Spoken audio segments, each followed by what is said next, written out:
They normally try to push asset prices down, the central banks, by just mentioning rate hikes. And I don't know if they're really prepared to go all the way and crash the stock market, for example. I think Bitcoin is one of the last assets that is, for example, not supported by the central banks, like stock markets is.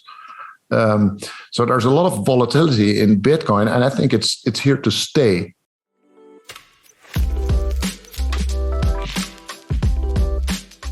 Welcome to Dream Richer.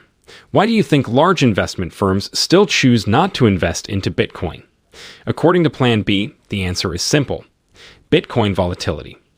Unlike the stock market of notable companies such as Tesla and Apple that are backed up by central banks, crypto, and Bitcoin in particular, is not supported by the central banks. The lack of market regulation in crypto, along with wild volatility, has kept banks and firms from taking positions in Bitcoin.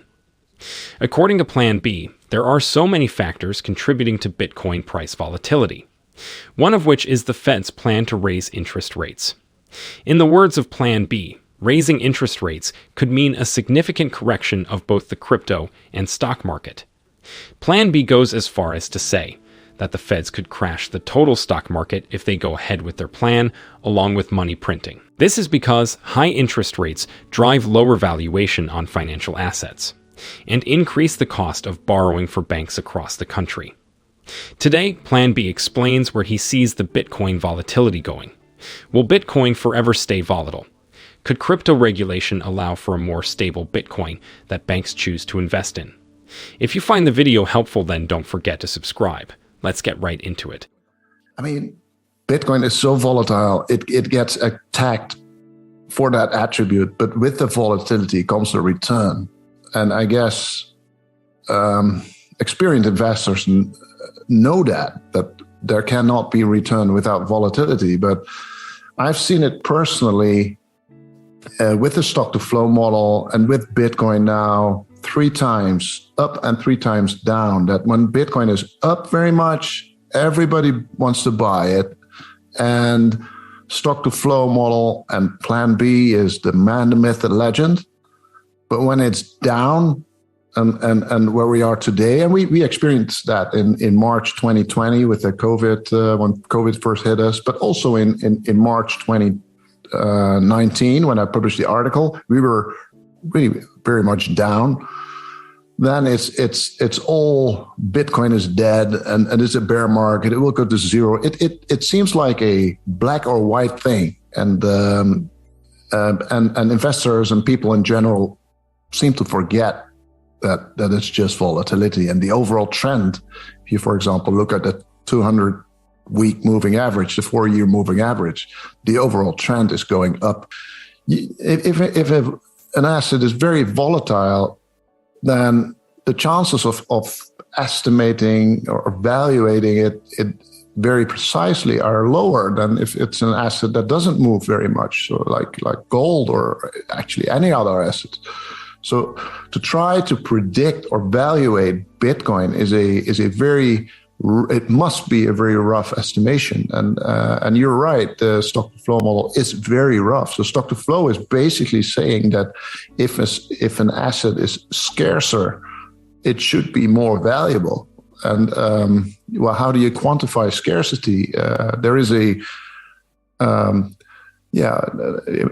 known measure, that's the stock to flow measure. It's the number of years it takes for a reserve in a certain asset to replenish that reserve. So for gold, there is 60 years of production above ground stock.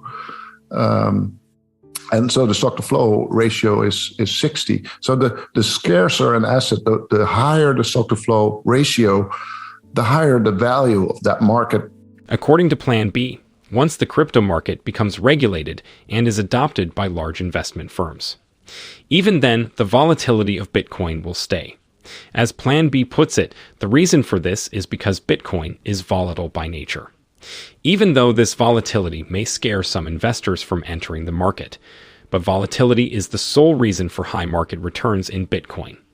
Looking at the price action of Bitcoin over the past 2 years, The large swings in its price are very clear. From September 2020 to March 2021, Bitcoin saw the largest upswing from $10,000 Bitcoin to 58,000 Bitcoin.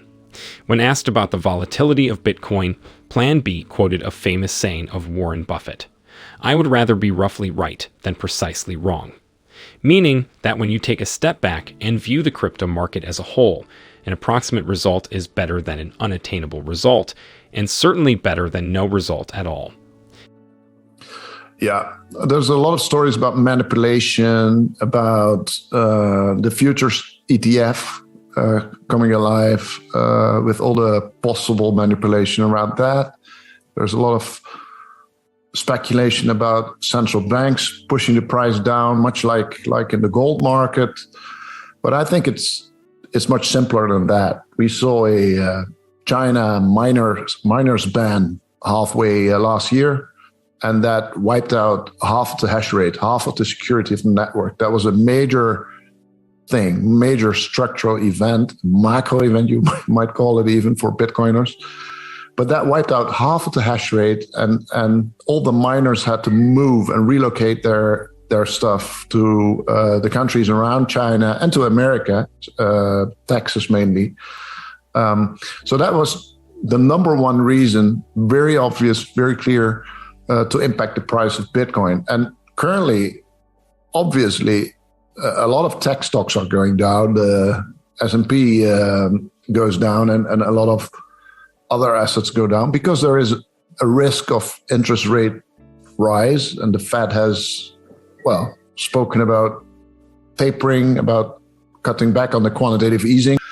So if they would stop, if the central banks would stop the quantitative easing, the money printing, that would certainly impact assets, as would rising interest rates, of course, influence the asset valuations negatively. But so that's clearly what's going on right now. And by the way, I think they're just talking the talk and not walking the walk. They normally try to push asset prices down, the central banks, by just mentioning rate hikes. And I don't know if they're really prepared to go all the way and crash the stock market, for example. I think Bitcoin is one of the last assets that is, for example, not supported by the central banks, like stock markets is.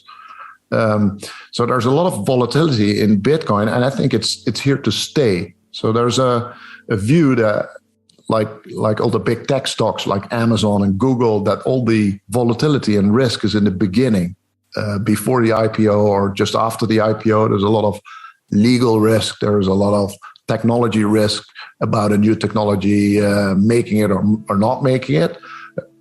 But I think, and then later on, if the adaption kicks in, then that risk goes away.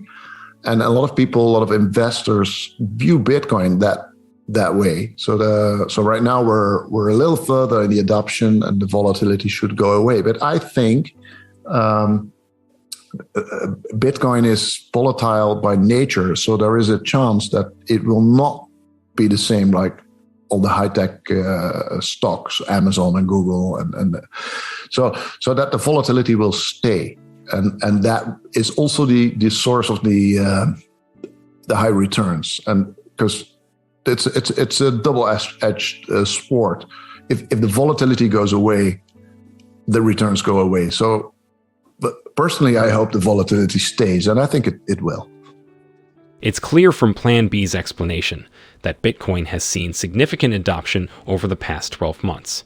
But this adoption in no way guarantees a less volatile Bitcoin. In the words of PlanB, Bitcoin is a double-edged sword play. Meaning, if you play your cards wrong, the volatility could take a huge toll on your investment. However, if played right, the volatility could bring about amazing returns on your investment. The philosophy of Warren Buffett can also be applied to crypto to ensure you don't get bitten by the volatility.